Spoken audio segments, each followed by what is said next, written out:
The Tripura Transport Department has announced a new color coding system for auto rickshaws within Agartala Municipal Corporation to curb route permit violations. Transport Minister Sushant Chowdhury stated that all authorized city autos must display a pink marking on the front, helping distinguish them from vehicles operating outside city limits. The decision followed consultations with Transport Union, police and stakeholders addressing repeated complaints about the route violations. Chowdhury highlighted ongoing tensions caused by the autos from the neighboring subdivisions illegally entering the city, often leading to disputes. The minister also raised concerns over the use of the private vehicles for commercial school transport without proper permits. Educational institutions will soon receive notices mandating commercial registration for such vehicles. He further warned against city autos travelling a long distance on highways for extra earnings, citing safety risks. Three-wheelers are not suited for long highway trips and pose a serious accident risk, Chowdhury noted, stressing the violations will lead to strict action and hefty fines.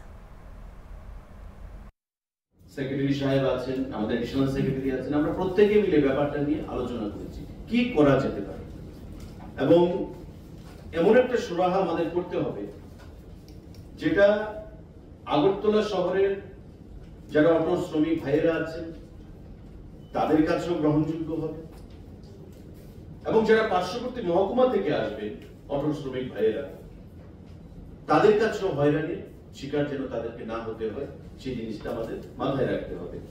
তা আমরা দীর্ঘদিন ধরে আলোচনা করেছি এবং গত 10 তারিখে আমরা যৌথভাবে সেই মিটিংয়ে আমরা সিদ্ধান্ত গ্রহণ করেছি যেখানে আগরতলা শহর এবং শহরের বাইরে মোটর শ্রমিক ইউনিয়নের বিভিন্ন নেতৃত্বরা উপস্থিত ছিলেন, বিভিন্ন অটো সিন্ডিকেটের নেতৃত্বরা উপস্থিত ছিলেন, গাড়ির মালিকরা উপস্থিত ছিলেন, আমাদের পরিবহন দপ্তরের secretary, additional secretary, joint secretary থেকে শুরু করে JTC, IG law and order, SP traffic, SP west প্রত্যেকের উপস্থিতিতে আমরা সিদ্ধান্ত গ্রহণ করেছি যে এখন থেকে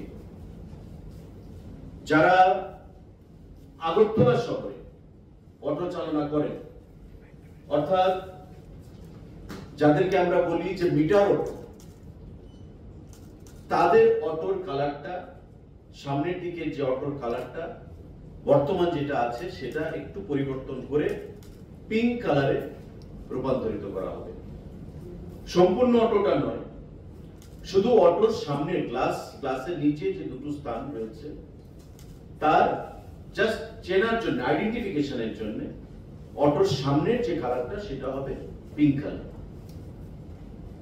আর আগরতলা শহরের বাইরে যে অটো, ধরুন জিরানিয়া, মোহনপুর বা বিশালগড় থেকে যে অটোরা আসবে তাদের অটোর কালার যেটা আছে স্ট্যাটাস কো, সেই স্ট্যাটাস কো অনুযায়ী থাকবে, সেই অটোর কালারের কোনো পরিবর্তন হবে। অর্থাৎ বহিরাগত যে অটোগুলো আসবে তারা যদি শহরে প্রবেশ করে অটোমেটিক্যালি সেটা বোঝা যাবে সেই অটোটা বাইরে থেকে এসেছে। আর যারা পিঙ্ক কালারের অটো থাকবে, সামনের দিকে যে কালারগুলো পিঙ্ক হবে, সেই কালারের অটো যখন আগরতলা শহরে আমরা দেখবো, আমরা বুঝে নেব বা পুলিশ থেকে বুঝে নেওয়া হবে যে এটা শহরেরই অটো। সুতরাং শহরের কোনো জায়গায় চলাফেরা করতে তার কোনো বাধা নিষেধ নেই।